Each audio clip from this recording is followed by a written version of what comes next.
तो आप सबको जोहार। और ये जो वीडियो है स्पेशली क्लास 11th के स्टूडेंट्स के लिए है। चाहे आप आर्ट्स स्ट्रीम से हो, चाहे कॉमर्स स्ट्रीम से हो या फिर साइंस स्ट्रीम से हो, इससे कोई भी फ़र्क नहीं पड़ता। ये जो मैं आपको बताने जा रहा हूँ ये आपके लिए बहुत ही ज़्यादा इम्पॉर्टेंट है।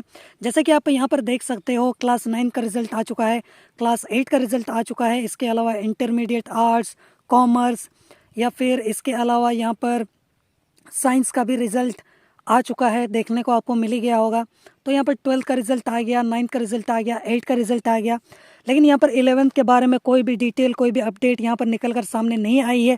अब यहाँ पर सबसे बड़ी प्रॉब्लम निकल कर ये आ रही है, जो कि मुझे भी जब मैंने अपने गांव के कुछ लड़कों से जो कि 11th में वो अभी हैं, तो उनसे मैंने सवाल पूछा, तो उन्होंने बोला कि जो फर्स्ट पेपर है यानी कि टर्म 1 उसी का एग्ज़ाम हुआ है, यानी कि OMR शीट वाला ही एग्ज़ाम हुआ है 40 मार्क्स का। और बाकी 40 मार्क्स का जो सब्जेक्टिव है वो अभी तक हुआ नहीं है। और बाकी इसके अलावा जो 20 नंबर का कॉलेज की तरफ से जो वो देंगे या नहीं देंगे वो तो वही जाने। तो ये वीडियो मैंने स्पेशली आप ही के लिए बनाया है, ये वीडियो आप ही के लिए है, आप ही को ध्यान में रखकर मैंने इसको बनाया है। शायद आपको कोई बता नहीं रहा होगा और शायद आपको कुछ समझ में भी नहीं आ रहा होगा। अब देखो, यहाँ पर जो रिज़ल्ट है वो जारी कर देना चाहिए था अब तक, लेकिन रिज़ल्ट को लेकर अभी तक कोई भी इन्फॉर्मेशन यहाँ पर निकल कर नहीं आ रही है। तो मेरा ऐसा मानना है कि सिर्फ वो 40 मार्क्स का जो एग्ज़ाम आपने लिखा है ऑब्जेक्टिव वाला, उसके बेसिस पे तो रिजल्ट शायद यहाँ पर जैकबोर्ड जारी नहीं करने वाली है। तो उसी वजह से मैं आपको बोलूँगा कि आप यहाँ पर पढ़ाई अभी भी जारी रखो। ये मत सोचो कि नहीं यार, हमने तो फर्स्ट ईयर का एग्ज़ाम जो है उसको दे दिया है, फर्स्ट टर्म तो हमने दे दिया है, सेकंड टर्म होगा नहीं होगा कोई पता ठिकाना नहीं है, और उसके बाद हम नहीं भी करेंगे तो क्या ही फ़र्क पड़ जाएगा, बाकी रिजल्ट आने का तो हम वेट कर ही रहे हैं।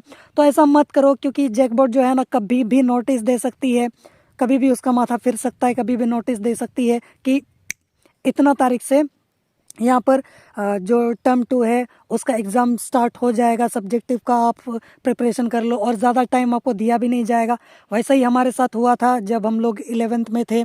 तो वहाँ पर कभी बोला जा रहा था कि नवंबर में एग्ज़ाम होगा, कभी बोला जा रहा था दिसंबर में एग्ज़ाम होगा, कभी बोला जा रहा था जनवरी में, फरवरी में, मार्च हो गया, फिर जाके मई में एग्ज़ाम हुआ, फिर बीच में कुछ पता नहीं चला, फिर उसके बाद फिर जून जुलाई, हाँ जुलाई आसपास में फिर से एग्ज़ाम कंडक्ट कराया गया जैक बोर्ड की तरफ से।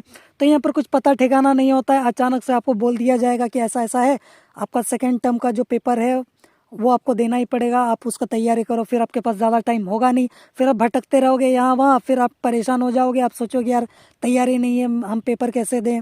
मैं उनके लिए बात कर रहा हूँ जो स्टूडेंट सीरियस है अपने एजुकेशन को लेकर, क्योंकि कहीं ना कहीं अगर आपने 11th में अच्छा प्रिपरेशन किया है तो यहाँ पर 12th में आपको उतना हार्डवर्क नहीं करना पड़ेगा जितना उस बच्चे को करना पड़ेगा शायद, जो कि 11th में उसने ढंग से पढ़ाई नहीं किया होगा।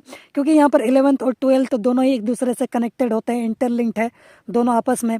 तो उसी वजह से आपको ये बात ध्यान में रखना है, अगर आपने 11th को स्किप किया, ढंग से पढ़ाई नहीं की, तो 12th में झेलना पड़ जाएगा आपको। और अगर आपने 11th में अच्छे से पढ़ाई की है तो शायद 12th में उतना आपको पढ़ना ना पड़े जितना शायद बाकी लोग पढ़ रहे होंगे। आप मस्ती भी करोगे, पढ़ाई भी करोगे, सब कुछ मैनेज करोगे, फिर भी आपके मार्क्स अच्छे आ जाएंगे 12th बोर्ड में। आई बात समझ में? तो उसी वजह से मैं आपको बोलना चाहूँगा कि तैयारी कर कर रखो, पढ़ाई वढ़ाई करना अभी से शुरू कर दो। अगर मस्ती कर रहे थे ये सोच के कि नहीं यहाँ पर शायद सेकंड टर्म का एग्ज़ाम होगा नहीं, सब्जेक्टिव पेपर शायद हमें ना देना पड़े, तो वो मत सोचो, क्योंकि रिज़ल्ट अभी तक आया नहीं है। जब तक रिज़ल्ट नहीं आ रहा है तो अभी पढ़ाई में लगे रहो, कभी भी सब्जेक्टिव का पेपर हो सकता है, नोटिस कभी भी आ सकता है।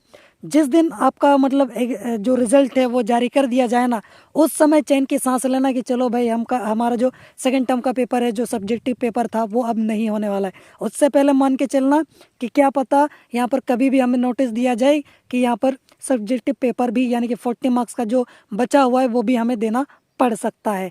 आई बात समझ में? जोहार।